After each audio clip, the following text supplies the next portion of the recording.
लावलं का ते?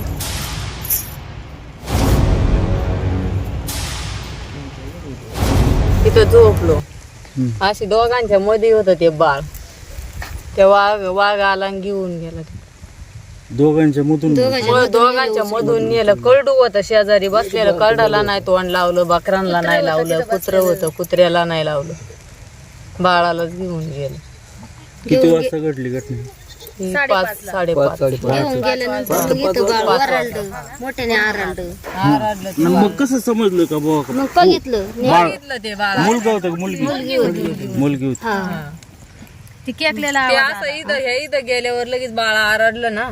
मग बघितलं माणसं पळाले पण ते पळून गेलं लगेच. घेऊन गेलं मोर. हे पुढं टोमॅटोची बाग आहे इकडं का? इकडे घेऊन गेलं ते डायरेक्ट. म्हणजे दिसूनच नाही दिलं त्याने. ते आरती नाही लागलं. पळायचं तर गरबांड्यासारखं झालं, पळताच नाही आलं ना. तुम्ही इथं जागेच होते का? हा सगळे जागे झालं बाळ आरडल्यावर लगेच. तुम्ही कुठं होते तेव्हा? इथंच होतो आम्ही. एका इथं झोपलेलं. किती दिवसापासून इथं राहत? काल आलं तिकडं खाली. बरं ह्याच शिवारात असतो कायमच. आज वेगळीच घटना घडली. वन खात्याचे कोण कोण लोक आलेत? ते आम्ही बघितलं नाही की सगळे तिकडे गेलेले. शोधतायत. सगळे आलेली आहेत पण ते आमची तिकडे गडी माणसं सगळी तिकडेच आहेत.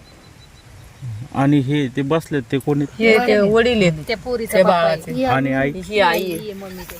ती आजी हा ही आजी आहे, तो आजोबा आहे. आणि तो तो तो मुलगा आहे तो मुलगी म्हणजे हे हातवरले बारकी होती हिच्याकडे. चांगली पळत होती. 1.5 वर्षाची झाली. चालत बिलत होती चांगली. दोघांच्या मध्ये झोपले होते तसं उचलून नेले. बारीक बकरू होतं ते सुद्धा नाही नेलं त्यांनी. कुत्र्याला नाही धक्का लावला. या बकरांना सुद्धा या इथं उशालाच होती बकरा अशी बसलेली तरी धक्का नाही लावला त्यालाच नाही बाळाला.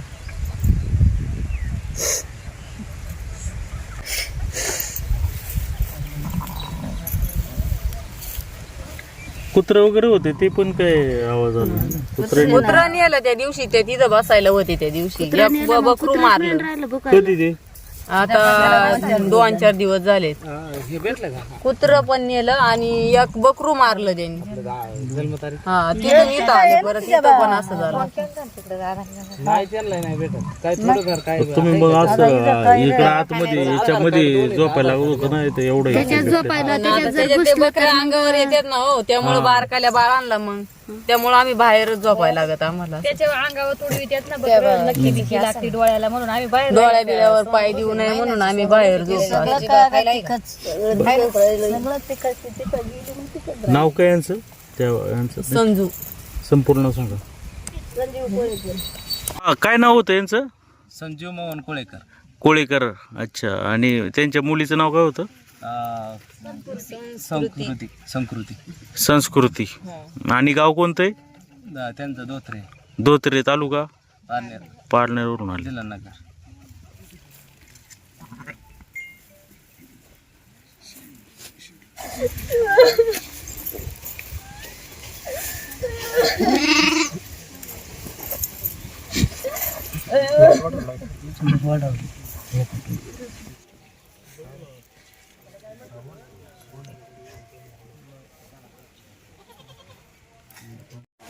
कसं आहे, नुसतं फॉरेस्ट विभाग पिंजरा लावल वगैरे वगैरे, पण आमच्याकडे खूप हा मोठा प्रॉब्लेम वाढलेला आहे.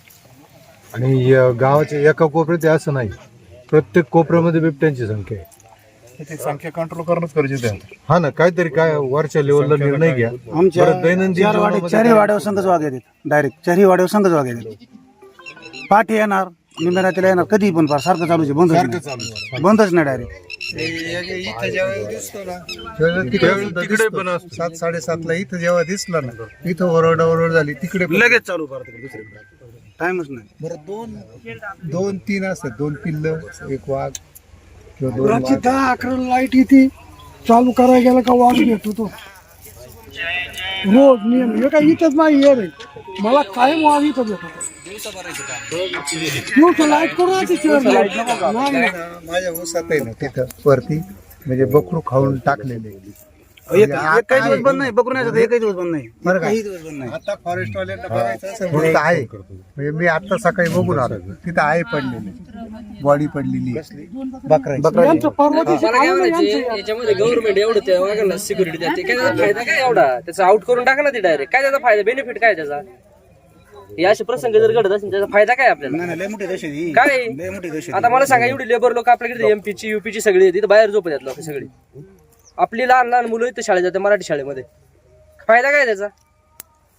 याचा आंब्याखाली काल 25 बारीक आमच्या मोटरसायकली पाठी मागे लागलं, मोटरसायकल इथं पाटाला वडाजवळ आहे ना, डायरेक्ट मोटरसायकलच्या मागे पळायचे जोरात. आम्ही का पाय झाडी अशी पोरं पळायची गाडी मागून. घाबरतच नाही माणसं आणि सरळ सरळ उभे राहतात डायरेक्ट गाड्याच्या पाठी मागे एक नाही, गाड्याच्या पाठी मागे लागायचं डायरेक्ट. इकडे वाडे एक तर लगेच त्या वाड्यावर बोबाट, त्या वाड्यावर लगेच बोबाट. हे काय म्हणतात हो मावशी, काय म्हणताय? आणि त्याच्या तोंडाला आता रक्त लागले, रक्त लागल्यामुळे ना तो माणूस हल्ला करणार म्हणजे करणार, 100% करणार. ते माणसाला अटॅकच करणार बा, कारण त्याच्या तोंडाला रक्त लागलं त्यांनी खाले ऑलरेडी आत करा. तातडीने या लोकांना संरक्षण दिलं पाहिजे बकरावाले, कारण आमच्याकडे ना 3-4-5 वाडे असे मोठे साहेबांनी वाघूर जरी लावली ना आम्ही आणि म्हणलं त्याच्यामध्ये झोपायचं, ते डायरेक्ट आहे ना वाघुरीतून धरून आणि मग मुंडका पुढे घालून तुमची नेते असं वाघुरीतून. माझ्या शेजारी झोपेल मी, माझ्या अंगावरून मेंढी दिली वडील, माझ्या अंगावरून मेंढी ओढून नेली डायरेक्ट. त्याला काय आता न्यायचं म्हणतो तो कसं नाही ऐकतच नाही. आणि कुत्री त्याला बघितलं का कुत्री डायरेक्ट गप बसून घेतात डायरेक्ट. मग कुत्रीच राहिली ती कुत्रीच राहिली नाही त्याच्यामध्ये. यांच्याकडे आहे तेवढीच आमच्याकडे आहे ती सुद्धा गप बसते डायरेक्ट, काही होऊ नाही चू नाही करीत अजिबात. आम्हाला अशा दिवसा लाईट हे करावं आता सध्या दिवसा लाईट बंद होतपर्यंत 3 पेज दिवसा द्या, 3 पेज दिवसा द्या. कोणी याचा धाडस करणार आहे आता चालू करायला? बिबट्या जेरबंद होतोपर्यंत नाही, कंटिन्यू बिबट्या काही मांजरासारखे हा निर्भक्षक झाला ना आता. अहो मांजरासारखे बिबटे झालेत, हात पकडलंच पण बाकीचे आहेच ना. आपल्या वेळेला म्हणून आपण बोलतोय, लोकांना पण तोच विषय ना. आता समजा सगळ्या गावांमध्ये तोच विषय असणार आहे. आता टीव्हीला फक्त बातमी लय अवघड आहे. लाईट दिवसा देणार आहे, पण लाईट काही दिवसा दिली जात नाही. तातडीनं काहीतरी कॅपॅसिटी आहे ना, एकदम सांगायला दिवसा पुरुष शकणार नाही अशी पैकी. सध्या आता 5 तास आम्हाला दिवसा आम्हाला रात्रीचं पाहिजे. रात्रीची लाईट आहे ना एकदम चुकीची आहे. कधी 11 वाजता येते, रात्री 11 मान्य करतो. आता दिवसा किती दिवस आणि रात्री किती दिवस? 4 दिवस आहे, 3 दिवस रात्री आहे. आठवड्यात गुरुवारची पण गॅरंटी नाही. सो आज लाईटच नाहीये, मला काय म्हणायचं आज नाहीच आहे. आज लाईट आहे का? लाईट किती दिवस आहे? 3 दिवस आहे. आणि दिवसात त्याच्यामध्ये परत लाईट असते, आणि त्याच्यात जाते किती वेळा जाते म्हणजे झटकेलंय मारते. कंटिन्यू लाईटच नाही ना. 11ला यायची 5ला घालवायची. 8 तास तर कमीत कमी कंटिन्यू लाईट पाहिजे. कमीत कमी चेंज केला पाहिजे. आम्हाला रात्रीच्यासाठी ना काहीतरी संरक्षण पाहिजे. हे लय फार महत्वाचं आहे बकरावाल्यांना. तुमचं काय म्हणणं आहे ते सांगा ना तुम्ही. संरक्षण आम्हाला जसं जपल ना जपता येईल ह्या हिशोबाचं संरक्षण आम्हाला पाहिजे. आमचं संरक्षण होईल पाहिजे. लाईटची व्यवस्था करायची ना, एमएससीबीचं कोणाला तरी बोलून घ्या आणि त्यांनी काही कारवाई करू नये. कारवाई करून कसं आहे, भीती वाटते आम्हाला लाईट द्यायला यांना. नाही तर आम्ही ग्रामस्थ आहे ना, यांना कंटिन्यू लाईट देऊ रोज रात्रीची. सगळी सोय केबल आम्ही व्यवस्था करू, पण एमएससीबी वाल्यांना ते वॉर्निंग दिली पाहिजे. वॉर्निंग म्हणजे सूचना केली पाहिजे. यांना जेव्हा आम्ही लाईट देऊ ते काही घरातून देऊ शकत नाही. हे पोलवरून द्यावं लागेल, मोटर मधून द्यावं लागेल, आकडा टाकून द्यावं लागेल. मोठी सारखा प्रोजेक्ट जरी होत असेल तर आम्हाला द्या. ते लय लांबचं आहे, आजच्याकडे जे पाहिजे ना आता तात्पुरतं ते म्हणतात तसं. हा, यांना संरक्षण द्या आणि शक्य असेल तर दिवसा लाईट द्यायचा प्रयत्न करा. का तो जो बिबट्या आहे ना, तो आता चवतळलेला आहे. सगळ्यात महत्वाचं तो शोधला गेला पाहिजे. सगळ्यात महत्वाचं पिंजरे लावा आणि लाईटची व्यवस्था करा. पेट्रोलिंगला माणसं ठेवा तुमची. आणि ह्या लोकांची सगळ्यात महत्वाचं का व्यवस्था करा. त्यांचे काही डॉक्युमेंट आता काही नाही आहेत, आम्ही त्याची व्यवस्था ग्रामस्थ मंडळी करतात, पण त्यांना आर्थिक मदत किंवा काय ज्या गोष्टी ज्या काय आहेत त्याचा पंचनामा असेल किंवा ते असं नको का नंतर परत हे डॉक्युमेंट राहिली ती डॉक्युमेंट राहिली ती सगळी व्यवस्था करून घ्या आणि त्याचा प्रस्ताव जो काय पाठवा फार आहे ना एकदम गरिबांना अडचणी येते. त्याचा आहे ना जो काय प्रस्ताव पाठवायचा आहे तो लवकरात लवकर प्रस्ताव पाठवून द्या लवकर करून घेतो आणि 2 दिवसाच्या आतमध्ये तो चेअरबंद झाला पाहिजे. मी बाकीच्या प्रश्नाला बोलून त्यांना डॉक्युमेंटची पण मदत करतो आणि बिबट्या आता एक दीड तास एका तासाच्या आत मी पिंजरे सगळे इन्स्टॉल करतो, कॅमेरा इन्स्टॉल करतो. किती पिंजरे लावणार आहे तुम्ही? एक आता 12 ते 13 पिंजरे आता लगेच 14-15 पिंजरे लागले पाहिजे एक भाग, आणि दुसरा भाग असा का तो पकडल्यानंतर तुम्ही असं समजू नका का आता झालंय, तुम्ही परत 8-15 दिवस अजून पेट्रोलिंग पण करा आणि बिबट्याची पकडायची व्यवस्था करा. तो काही पकडला इथे हा पकडला दुसरीकडे जाऊन सोडला त्याचा काय उपयोग तसं नाही होत. पकडून काय करतात हे बघा जे आता जे आपण बिबट्याची जे हेअर फॉलिकल वगैरे सगळं घेतलेलं आहे, सॅम्पल घेतलेले आहे, त्याला पकडल्यानंतर सगळं मॅच करू आणि त्याला आपल्याला कायम सुरू परमिशन वगैरे सगळं आम्ही लगेच घेतो आणि पिंजरे लगेच लावून सगळीकडे जन्माचा दाखला नाही भेटत. नाही तो मिळेल ना तिथं कुठं चांडोलीला आहे ना, कुठं नाव सांगा. नाही ते हॉस्पिटलला आहे ना, आपण करू ना. आता तरी कमीत कमी वाघूर लावत चला. ठीक आहे ठीक आहे बोलून घेतो सगळं. पण मी काय म्हणतो ऐका ताई ऐका, हे बघा डायरेक्ट बिबटे येणार आणि डायरेक्ट उचलून नेणार, त्यापेक्षा थोडं तुम्हाला सकाळी 2 मिनिटं टाइम भेटला असता ना तर मुलगी वाचू शकली असते आणि त्याला वाघोला आपली सक्सेस झाली असते. पण तुम्ही नुसतं वाघोला असं कमी नका लिखू. आपले मेंढे पण सेफ होते, मेंढ्याचा आपण पंचनामा करतो, सगळ्या गोष्टी देतो, पण आपल्याला वाघोर लावायला 10 मिनिटं लागतील. आपल्याकडे वाघोर आहे, जाळी आहे, सगळे फक्त लावायचं एक आहे. मान्य थकलेले असतात पण 5 मिनिटं लागते फक्त.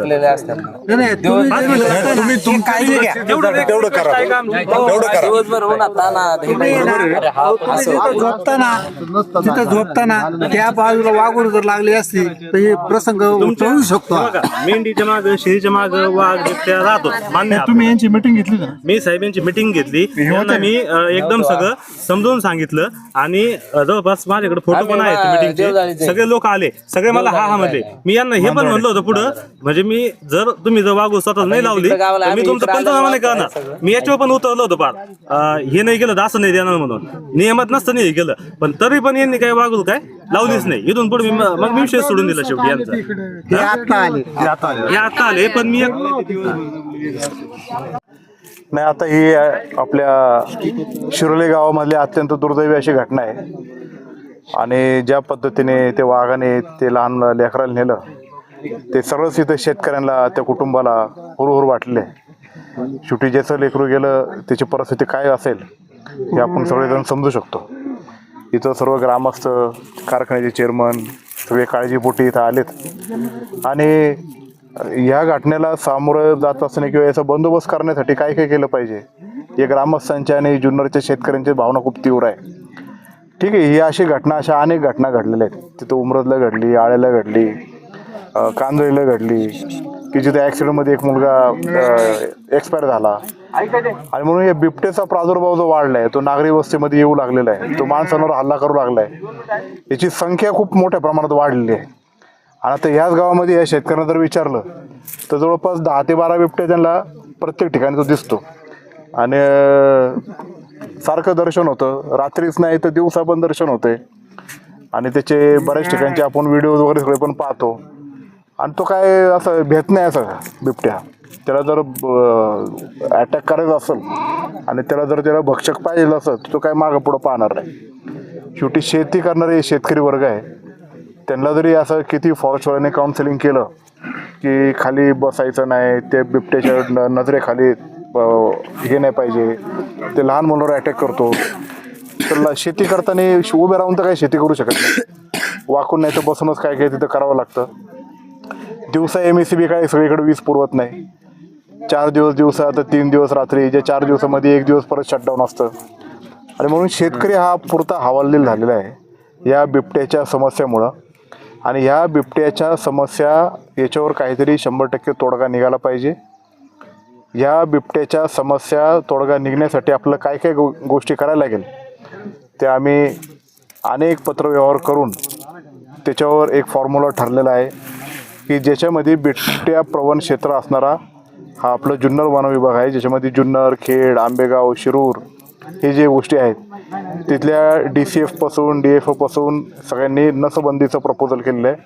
ते CCFने अप्रुव्हल केले, PCFने अप्रुव्हल केले, ते आता स्टेटकडे पोहोचलेले आहेत. त्याचा आता फॉलोअप करूनच सेंट्रलकडून त्याची परवानगी आणायला लागेल आणि तो नसबंदी केल्यानंतर बिबट्याची संख्या कशी कमी येईल त्यातून एक मार्ग काढणार आहे. दुसरी एक गोष्ट अशी आहे की बिबट प्रवण क्षेत्रामुळं असल्यामुळं इथं तातडीने विजेच्या समस्या ह्या मिटल्या गेल्या पाहिजे.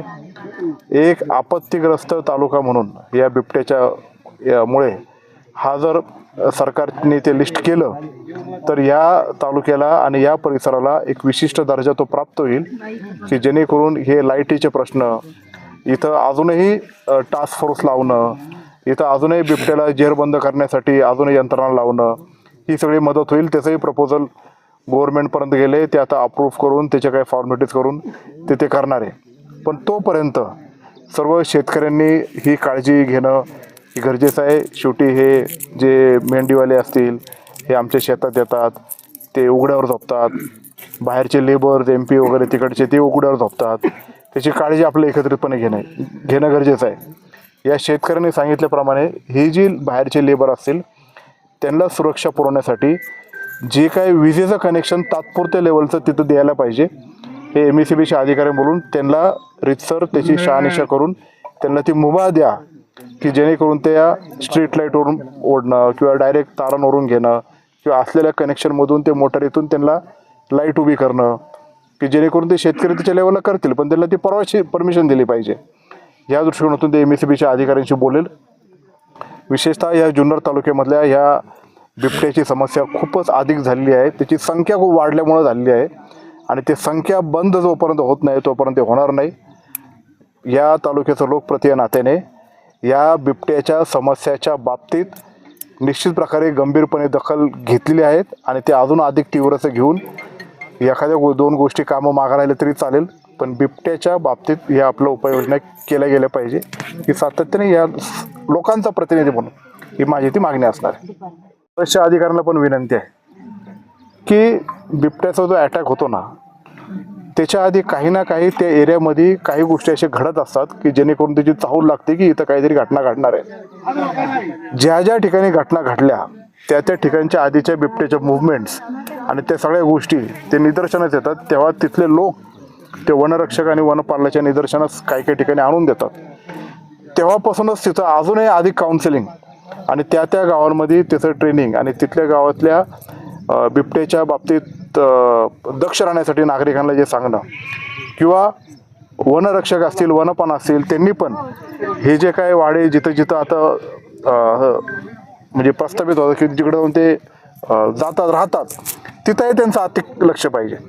आणि तुमच्या चॅनलच्या माध्यमातून पण माझ्या सर्व शेतकऱ्यांना एक विनंती आहे की जेव्हा तुमच्याकडे हे मेंढीवाले येतील किंवा अजूनही बाहेरचे लेबर असतील, तुम्ही हे असाल तुम्ही तिथल्या वनपाल किंवा वनरक्षक असेल त्यांच्या ते निदर्शनास आणून द्या, म्हणजे जेणेकरून ते तिथं येतील आणि ती जी लोक आहेत त्यांना प्रॉपर गाईडलाईन्स करून तुम्ही काय काय केलं गेलं पाहिजे, कशा पद्धतीने सुरक्षा पोचवली पाहिजे ह्या दृष्टिकोनातून ते पण त्याची काळजी घेऊन पुढे जातील. परंतु या ठिकाणी 2 दिवसांपूर्वी बिबट्याने कुत्रं नेलं होतं याच ठिकाणावर असे लोक सांग काय होते का माहिती?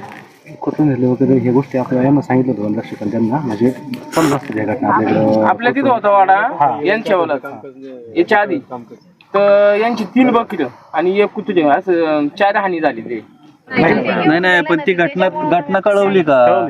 कळवल्याशिवाय त्यांना कसं माहिती? इथला कोण आहे वनरक्षक वनपाल? त्याला माहित असेल ना त्यांना. बॉडी बघितली चक्कर येऊन पडलं त्यांना हॉस्पिटल. नाही ठीक आहे असू द्या, पण सगळ्यात महत्वाचं कसं आहे त्यांच्यापर्यंत पण पोहोचलं पाहिजे ना. बाबा ही घटना घडली तालुक्यामध्ये सिंगल लिस्ट जखमी गेलो ना तर आम्ही पंचनामा करून घेतो, कारण ती समजा जर उद्या मेली किंवा काय केली त्यात जिवंत जरी असतील ते पण पंचनामा आम्ही करून घेत असतो किंवा भविष्यात ती मदत मिळणार. नाही दादा, आता आहे ना आज या ठिकाणी रोज प्रत्येक वाड्यावर हल्ला होतोय बिबट्याचा आणि एक ना एक शिळी म्हणा मिठी म्हणा ही त्यांची मारली जाते. आता आमच्या परिसरामध्ये जो वाडा आहे त्या बकरावाल्याचे रोज 1 बकरू जाते, रोज 1-2 शेळ्या मारल्यात. त्याची माझी कालवड ज्या वेळेला मारली त्याच्यानंतर लागोपाठ 1 दिवस त्याची अशी हानी होत गेली.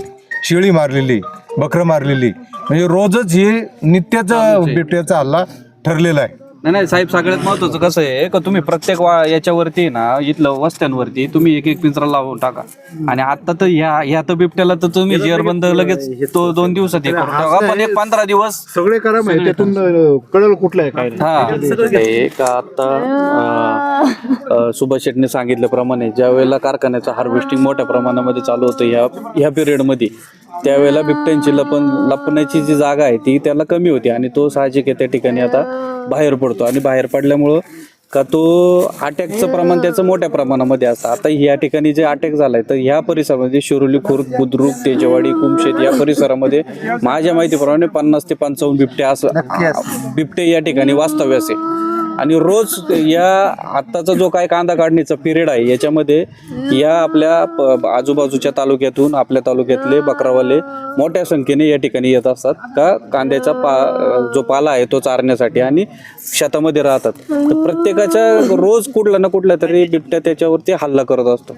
आणि सगळ्यात महत्त्वाचं काय आहे का 3 फेज लाईट जी रात्रीची 11 वाजता येते आणि सकाळी ती जाते, त्यावेळेला शेतकऱ्याला पाणी द्यायला त्याला बाहेर पडायला लागतं, त्यावेळेला मोठ्या प्रमाणामध्ये हल्ले होत असतात. त्याच्यामुळे साहजिक आमची एवढीच मागणी आहे का जी लाईट रात्रीची असते ती दिवसा मिळावी. आता हे पण मान्य आहे का आमदार साहेबांनी ज्या पद्धतीने सांगितलं का सगळ्यांना एका वेळेला लाईट दिवसा देऊ शकत नाही, तर आमची मागणी आहे का प्रत्येक एरिया वाईज तुम्ही कमीत कमी सकाळी पहाटेपासून तर दुपारी 12-1 वाजेपर्यंत ती लाईटची व्यवस्था करावी. एक भाग.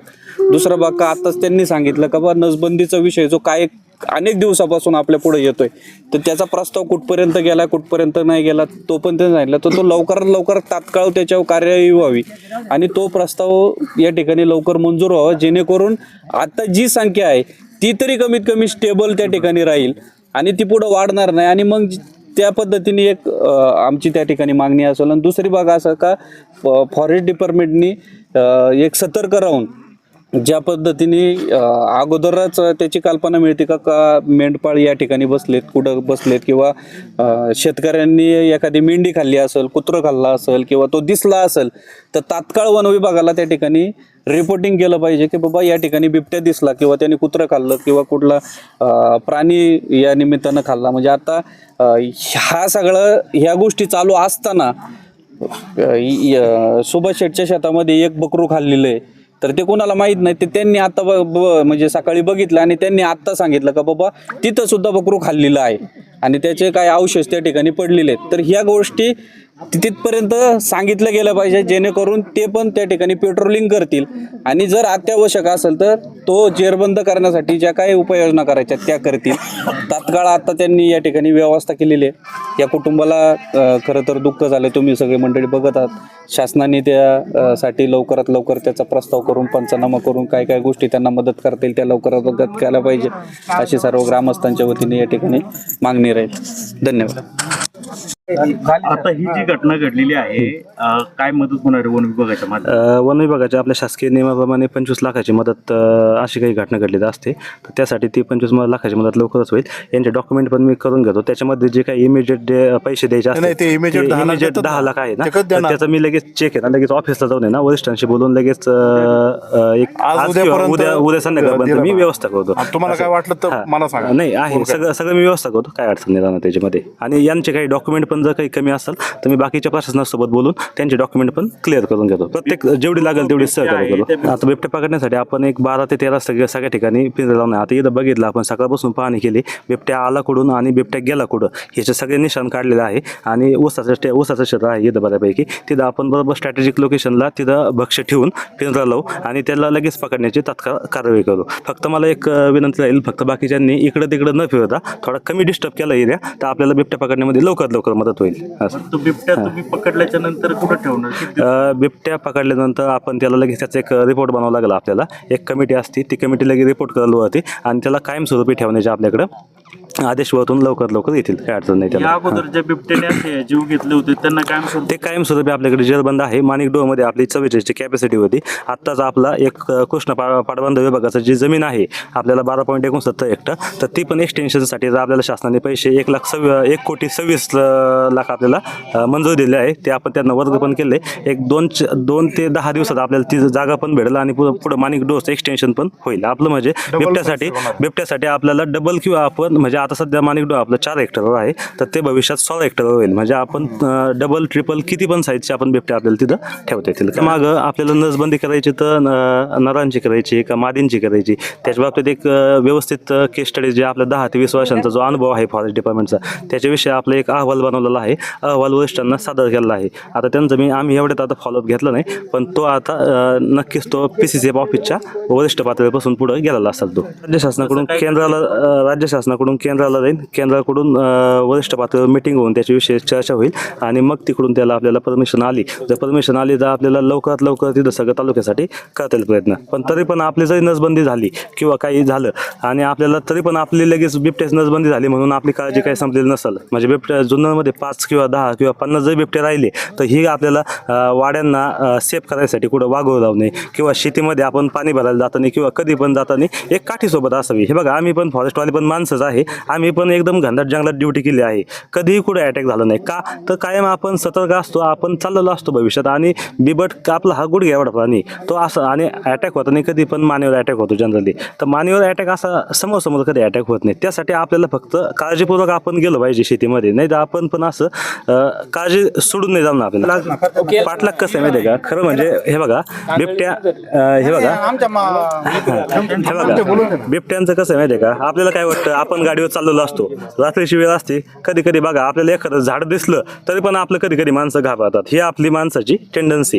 बिबट्या ठीक आहे, बिबट्याचं कसं असतं, बिबट्या त्याच्या मार्गाने चाललेला असतो, मार्गक्रमण चाललेला असतो, आपण आपल्या मार्गाने चाललो असतो. दोघं अचानक आमने सामने आले तर तो अटॅक झाले. जवळपास आपले अटॅक होण्याचं ते पण प्रमाण आम्ही शोधलं तर जुलैपासून तर ऑक्टोबर सप्टेंबर दिवाळी ह्या टायमिंगपर्यंत ते गाडीवर अटॅकचं प्रमाण जास्त होतं. जुन्नर तालुक्यामध्ये आतापर्यंत 15 ते 16 अटॅक तसे झाले गाडीवर.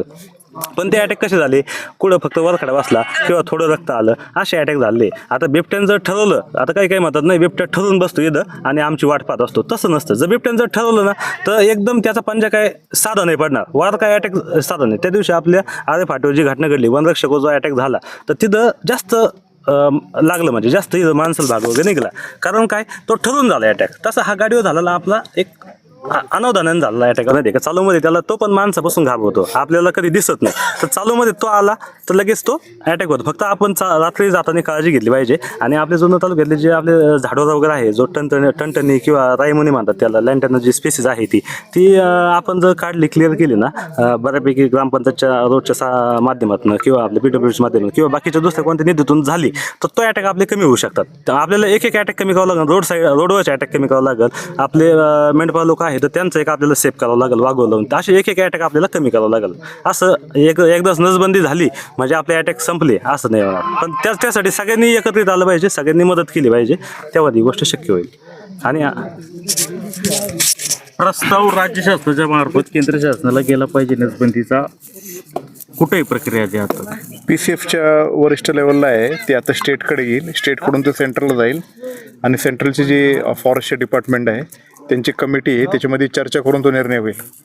आता स्टेट पण त्याच्या बाबतीत पॉझिटिव्ह आहे, त्याच्यामुळं स्टेटने एक कमिटी स्थापन केली होती सुधीर मुनगंटीवार यांच्या अध्यक्षतेखाली. त्या कमिटीत अनेक आमदार आहेत, अनेक मंत्री आहेत, त्याच्यामध्ये मी सुद्धा आहेत. आणि त्याच्यामुळे आम्ही तो डिसिजन घेतला त्या कमिटीमध्ये की नसबंदी केली गेली पाहिजे. आणि त्याच्यानुसार त्यांचे वरिष्ठ सगळे फॉरेस्ट ऑफिसरला सांगून तुम्ही त्याचा अभ्यास करा आणि ते अभ्यास करून त्यांचे जे वाईल्ड लाईफचे जे डॉक्टर्स आहेत त्यांनी सगळं त्याचं प्रपोजल करून की आपण अशा पद्धतीने करू शकतो असं पॉझिटिव्ह रिपोर्ट करून त्यांनी वरती पाठवलेलं आहे.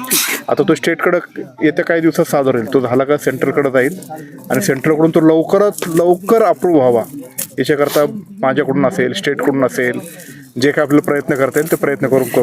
पण हे निश्चित प्रकारे केलंच गेलं पाहिजे. अधिकाऱ्यांनी, आपल्या शेतकऱ्यांनी, सगळ्यांनी, कुणी जरी किती जरी सांगितलं, जोपर्यंत ही संख्या आटोक्यात येत नाही तोपर्यंत याच्यावर सोल्युशन निघणार नाही.